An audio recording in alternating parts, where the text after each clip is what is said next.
But now, we've confused knowing more with being wiser. We've inherited stories from desert tribes and Bronze Age empires and tried to apply them to quantum physics, digital consciousness, and interstellar expansion, and the mismatch is staggering.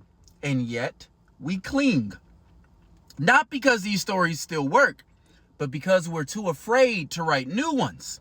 We've mistaken obedience for faith. Power has hijacked meaning, and religion has become a cage for the unknown, not a compass within it. But the hunger hasn't gone away. We feel it in cults, in conspiracies, in charismatic madmen who promise to bring order to chaos. These aren't glitches in the system. They are proof that the spirit of myth is still alive. We're still looking for new gods, but we've forgotten how to build them. It's not that God has died. It's that we've stopped imagining him.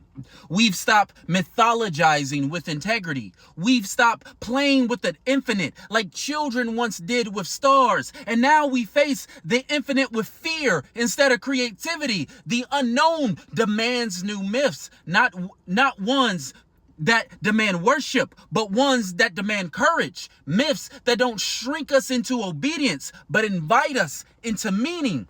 If the past gave us religions to survive the desert, maybe the future demands we create something that survives the void. Maybe the ancients found what they were looking for.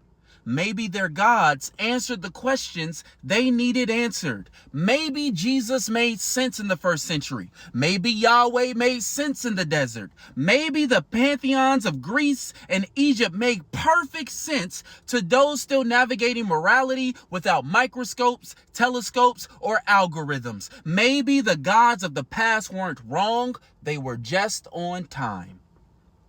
But that doesn't mean they're on time now, because we're not them. We know more. We feel more. We live longer. We see further. We can split atoms and edit genes and simulate worlds inside computers. We are not walking through the desert trying to explain lightning. We can create lightning in laboratories. And yet, even with all this, we still don't know who we are.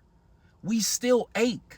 We still search. We still crave something more because the infinite has not left us. The gods of the past don't guide us anymore. We critique them. We psychoanalyze them. We put them on trial. Our morality has evolved beyond them. The old gods were tribal, vengeful. They played favorites. They ruled by fear and demanded submission, but we've seen too much to bow to that. We've survived too much to shrink again. That doesn't mean that God is dead. It means that our idea of God must evolve.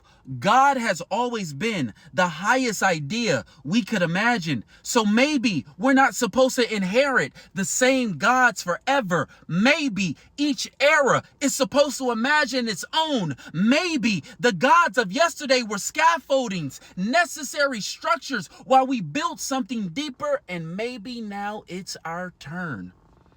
Maybe we haven't found our God yet, and that's not weakness, that's our calling.